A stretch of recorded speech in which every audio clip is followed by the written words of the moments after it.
আসসালামু আলাইকুম। আসার মিনি কিচেনে সকল বন্ধুদের স্বাগত জানিয়ে শুরু করছি। আজকে আমি নিয়ে এসেছি খুব সহজভাবে ছোট্ট একটা হাঁড়ি দিয়ে ভাপা পিঠে তৈরি করে দেখাবো। শীত মানেই তো পিঠে পুলির দিন, পিঠে আর পিঠে। তো আজকে আমি খুব সহজভাবে বানিয়ে দেখাবো ভাপা পিঠে কীভাবে আমি বাড়িতে তৈরি করি, সেটাই আপনাদের সাথে শেয়ার করব। তো ভাপা পিঠের রেসিপি পছন্দ হলে আমার চ্যানেলটি সাবস্ক্রাইব করে পাশে থাকবেন, আর ভিডিওটি স্কিপ না করে দেখতে থাকুন কীভাবে আমি ভাপা পিঠেগুলো বানাচ্ছি। ভাপা পিঠে বানানোর জন্য এখানে আমি আন্দাজ মতো আটা নিয়ে নিয়েছি। আপনারা চাইলে বাড়িয়ে কমিয়ে নিতে পারেন প্রয়োজন অনুযায়ী। দিয়ে দিচ্ছি পরিমাণ মতো নুন। নুনটা আমি হাত দিয়ে একটু ভালো করে আটার সঙ্গে মিশিয়ে নেব।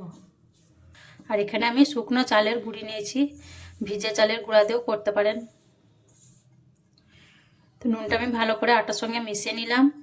আর এখানে আমি নর্মাল পানি নিয়েছি, একটু একটু করে পানি দিয়ে আমি আটাটা তৈরি করে নেব। পানিটা কিন্তু একবারে দিলে হবে না, তো এইভাবে অল্প অল্প করে দেবো আর আটাটা আমি তৈরি করে নেব।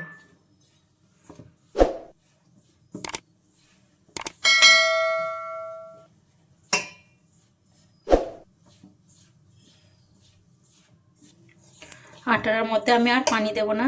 এরপর আমি হাত দিয়ে এইভাবে খুব ভালো করে আটাটাকে ঘষে ঘষে রেডি করে নেব। ভিজে চালের গুঁড়া দিলে বেশি পানি লাগে না, অল্প পানিতে হয়ে যায়। যেহেতু আমার চালের গুঁড়িটা শুকনো ছিল তাই হাফ কাপের মতো পানি লাগলো।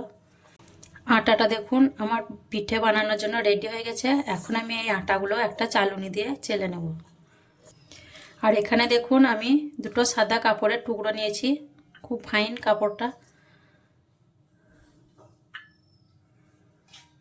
আর দুটো বাটি নিয়েছি। তো এই ছোটো বাটিটা দিয়ে আমি বাড়িতে পিঠে বানাই, আর এটা দিয়েও বানাবো আজকে। এই দুটো দিয়েই বানাবো। আর এরকম একটা পেছে নিয়েছি আমি ছিদ্রওয়ালা, এটা দিয়ে আমি চেলে নেব। তো এর মধ্যে আমি অল্প অল্প করে আটাটা দিয়ে চেলে নেব।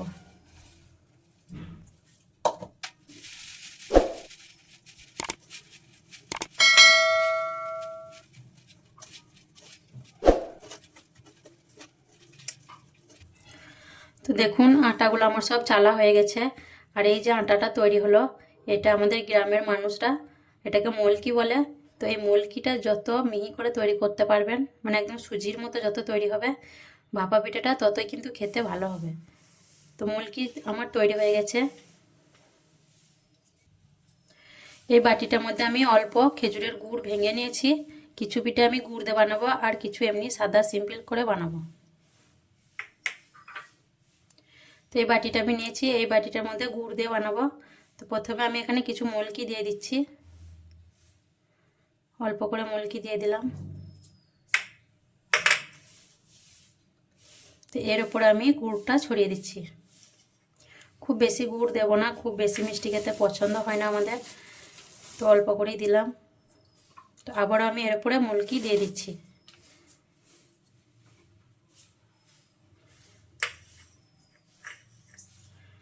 তো আবারও অল্প গুড় আমি দিয়ে দিচ্ছি।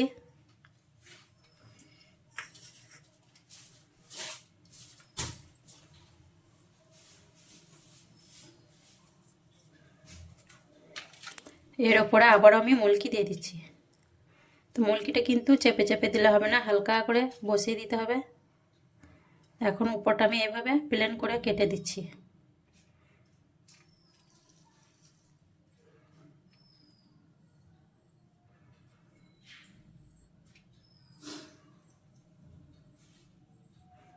এইভাবে উপরটা হাত দিয়ে পুছে দিলে খুব সুন্দরভাবে হয়ে যাবে। তো একটা বাটিতে আমি তৈরি করে দেখিয়ে দিলাম মলকিটা কিভাবে পুরলাম সেটা। আর একটা বাটিতে আমি দেখিয়ে দিচ্ছি। এখন আমি এই ছোট বাটিটা দিয়ে বানাবো। তো এর মধ্যে আমি গুড় দেবো না, এমনি শুধুই বানাবো। আর এই বাটিটা দিয়ে আমি বাড়িতে ভাপা পিঠা তৈরি করি। ছোট ছোট ভাপা পিঠা হলে খেতে খুব ভালো লাগে। তো আমাদের বাড়িতে সবাই এটাই পছন্দ করে, ছোট ছোট ভাপা পিঠে খেতে। এইভাবে করে ভরে নিলাম মলকিগুলো বাটির মধ্যে। আর কিভাবে পিঠাটা বানাচ্ছি সেটাও আমি দেখিয়ে দেবো এরপর। এখানে দেখুন এরকম আমি একটা ছোট্ট হাঁড়ি নিয়েছি। আর এই হাঁড়ির মুখটা কিন্তু একটা ঢাকনা দিয়ে দেখুন বন্ধ করা আছে। তো যারা হাঁড়ি পাতিল বাগায় সারায় তারা এটা তৈরি করে দিয়েছে। আর এই মুখটা দেখুন গোল করে একটু ফুটো করা আছে। তো এই হাঁড়িটা দিয়ে আমি কিন্তু শীতকালে ভাপা পিঠে বানাই, শীতেতে বের করি আবার দিয়ে ভরে দিই।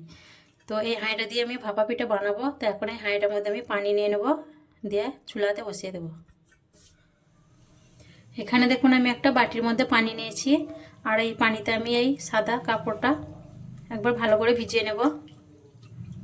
ভালো করে ভিজে নেওয়ার পর দেখুন এইভাবে চেপে আমি পানিটা ঝরিয়ে নেব। পানি খুব ভালো করে চেপে ঝরিয়ে নেব। তারপরে এই ভিজা কাপড়টা আমি বাটির মধ্যে এইভাবে জড়িয়ে নেব। এই দেখুন এইভাবে করে।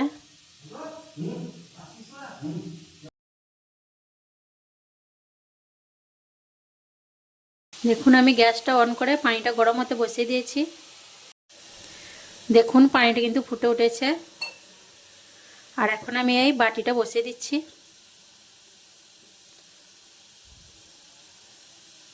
দিয়ে বাটিটা আমি হালকা করে ধরে তুলে নেব। দেখুন খুব সুন্দরভাবে বাটিটা উঠে গেল। এখন এই কাপড়টা আমি ঢেকে দেব। ব্যাস, এখানে চাইলে একটা ঢাকনা দিয়ে ঢেকে দিতে পারেন, আমি কিন্তু ঢাকনা দিচ্ছি না। আর খুব তাড়াতাড়ি কিন্তু পিঠেগুলো ভেপে যাবে, খুব বেশি সময় লাগবে না। দেখুন কয়েক সেকেন্ড পর আমি কাপড়টা খুলে দেখে নেব পিঠেটা হয়েছে কিনা। দেখুন পিঠেটা কিন্তু খুব সুন্দরভাবে সেদ্ধ হয়ে গেছে, আর কতটা নরম দেখাচ্ছে দেখুন।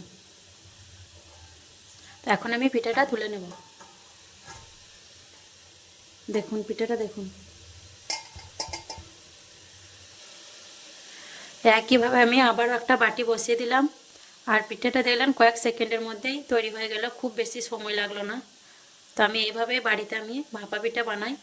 আর এই পিঠেগুলো কিন্তু আমাদের এদিকে ধুকি পিঠে বলে, ভাপা পিঠাও বলে, আবার ধুকি পিঠাও বলে।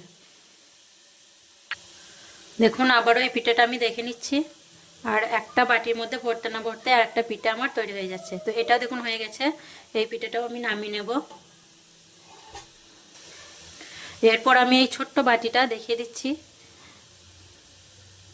আমার এই ছোট্ট বাটিটা দিয়ে ধুকি পিঠে বানাতে কিন্তু খুব ভালো লাগে, আর এটা দিয়ে আমি বানাই। দেখুন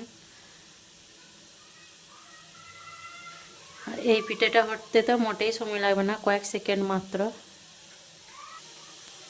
তো দেখুন এই পিঠেটাও আমি দেখিয়ে দিচ্ছি, এটাও হয়ে গেছে দেখুন। তো আমি এখন নামিয়ে নেব। দেখুন এই ছোট পিঠেটা কত সুন্দর লাগছে। তো আমি পিঠেগুলো আগে সব বানিয়ে নিই, তারপর আপনাদের দেখিয়ে দিচ্ছি। তো দেখুন পিঠেগুলো আমার সব তৈরি করা হয়ে গেছে, আর পিঠেগুলো খুব নরমও হয়েছে দেখুন। আর গরম আছে পিঠেগুলো, আমি কিন্তু হাত দিতে পারছি না ঠিক করে।